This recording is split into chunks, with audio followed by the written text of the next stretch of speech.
அனைவருக்கும் அஸ்ஸலாமு அலைக்கும்.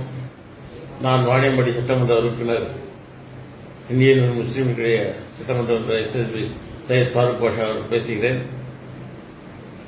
நடந்த சட்டமன்ற கூட்டத்தொடரில் தமிழக முதல்வர் அவர்களுக்கு பிறந்தநாள் வாழ்த்து சொல்லும் பொழுது நான் இறைவனைக்கு கண்மணியாய் வாழ வேண்டும் என்று சொல்லக்கூடிய வார்த்தையை தவறுதலா எல்லோருக்கும் புரியும்படி கடவுளுக்கு கண்மணியாக வாழ வேண்டும் என்று சொல்றதுக்கு பதிலாக தவறுதலாக கடவுளுக்கும் கடவுள் என்னும் என்று சொல்லி தவறுதலான வார்த்தை வந்துவிட்டது.